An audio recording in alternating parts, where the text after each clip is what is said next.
தொடர்ச்சியாக பெய்த கடும் மழையால் மட்டக்களப்பு திருகோணமலை வீதியின் பிள்ளையாரடி பகுதியில் வெள்ளம் தேங்கி நிற்கும் காட்சிகள் இவ்வாறு பதிவாகியிருந்தன.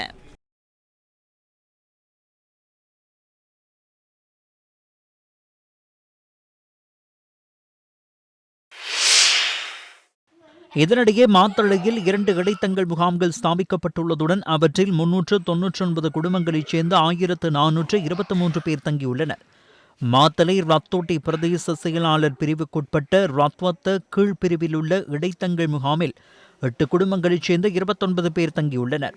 2012 எங்களுக்கு வீட்டு திட்டம் வந்துச்சு. இன்னும் யாருமே மெனக்கட்டு எங்களுக்கு செஞ்சு கொடுக்குறாங்க. இல்லை ரத்வத்த கீழ்பிரிவு மக்களின் குடியிருப்புகள் இவ்வாறு காட்சியளிக்கின்ற நிலையில் இவர்கள் இடம்பெயர்ந்து குறித்த இடைத்தங்கல் முகாமில் தங்கியுள்ளனர்.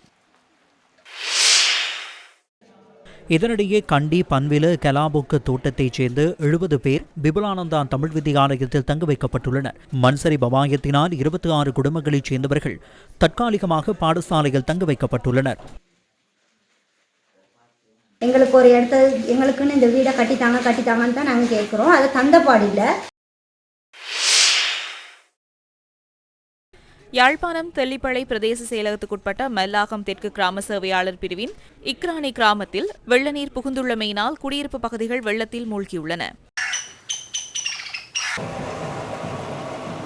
இதனால் இக்ரானி கிராமத்தின் 30 குடும்பங்களைச் சேர்ந்த 90 பேர் யாழ்ப்பாணம் சுன்னாகம் ஸ்கந்தவரோதயா ஆரம்ப பாடசாலையில் அமைக்கப்பட்டுள்ள இடைத்தங்கல் முகாமில் தங்க வைக்கப்பட்டுள்ளனர். யாழ்ப்பாணம் வடமராட்சி கிழக்கு நாகர்கோவில் கிராமத்தில் குடியிருப்புகளுக்குள் நீர் புகுந்துள்ளமையினால் கிராம மக்கள் நாகர்கோவில் இடைத்தங்கல் முகாமில் தங்க வைக்கப்பட்டுள்ளனர். இந்த மக்களின் குடியிருப்பு பகுதிகளின் காட்சிகளே இவை.